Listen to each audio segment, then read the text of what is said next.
Bismillahirrahmanirrahim. Assalamualaikum warahmatullahi wabarakatuh.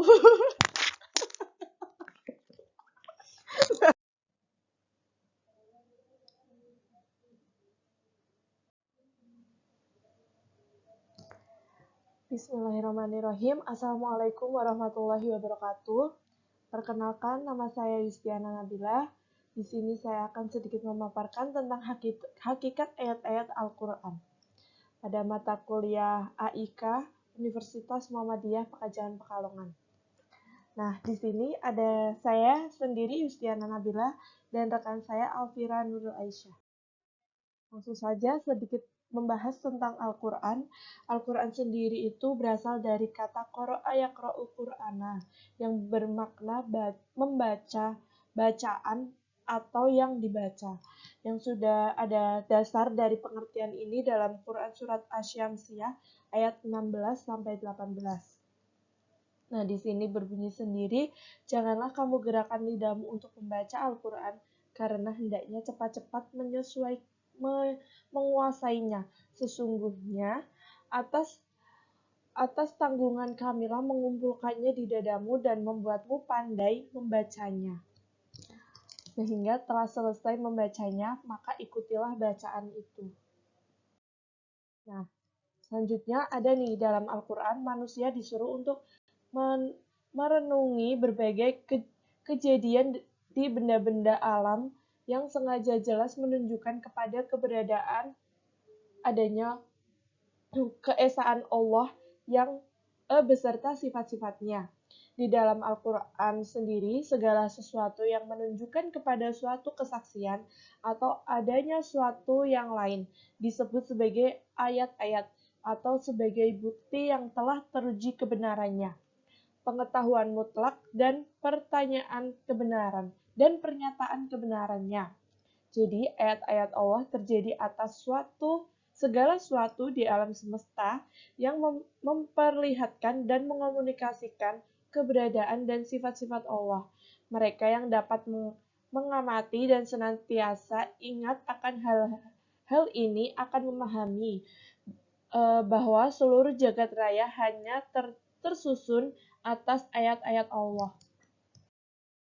Nah, di sini ada dua bagian, yaitu ayat qauliyah dan ayat kauniyah, yang akan dipaparkan oleh rekan saya, Alfira Nurul Aisyah.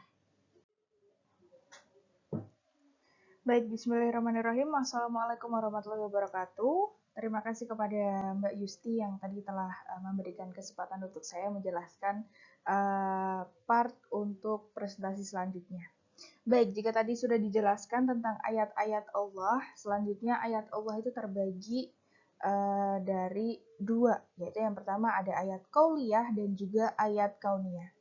Ayat qauliyah sendiri adalah ayat yang difirmankan oleh Allah melalui kitab sucinya, yaitu kitab Al-Quran, dan ayat-ayat ini menyinggung berbagai aspek seperti tentang ajaran agama, kisah-kisah surga dan neraka, termasuk tentang cerita mengenal Allah.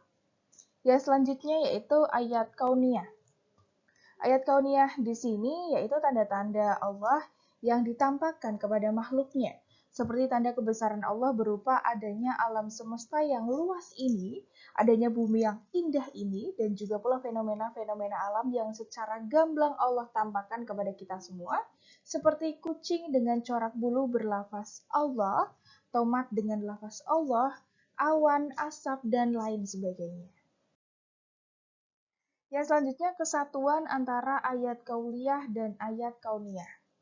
Allah Subhanahu wa taala menurunkan ayat-ayat atau tanda kekuasaannya melalui dua jalur formal, yaitu ayat qauliyah dan juga jalur non-formal ayat kauniyah.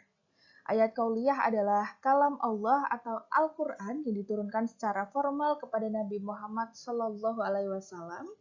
Sedangkan ayat kauniyah adalah fenomena alam atau jalurnya tidak formal dan manusia mengeksplorasinya sendiri. Baik.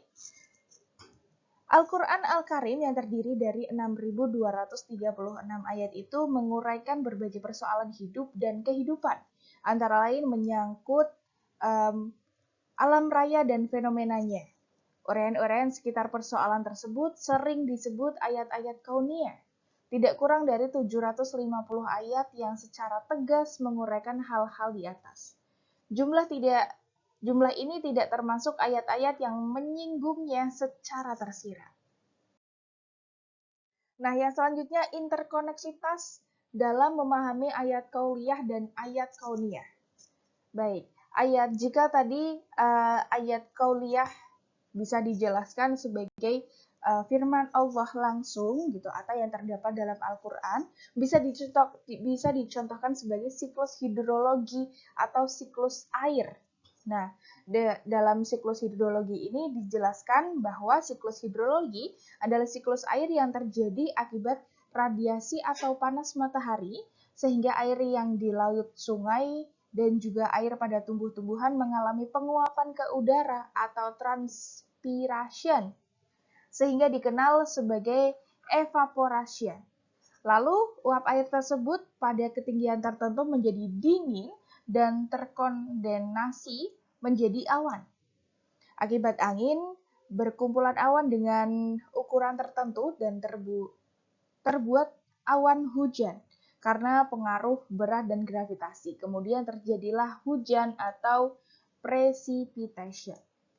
Nah, demikian contohnya dari kauliyah. Yang selanjutnya ayat dan fenomena kauniyah. Pada penjelasan fenomena kauniyah dapat kita tarik kesimpulan bahwa siklus hidrologi memiliki 4 macam proses yang saling menguatkan, yaitu hujan atau presipitasi, penguapan atau evaporasi, yang selanjutnya infiltrasi dan perkolasi atau peresapan, yang selanjutnya limpahan permukaan dan limpasan air tanah.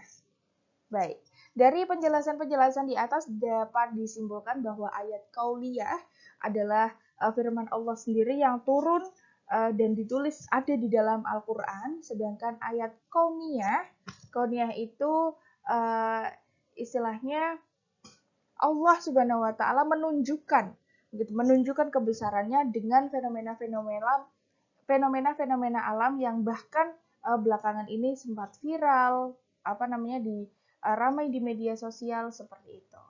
Mungkin hanya itu yang dapat kami jelaskan mengenai ayat-ayat Allah dan juga ayat kauliyah dan kauniyah. Kurang lebihnya mohon maaf. Wassalamualaikum warahmatullahi wabarakatuh.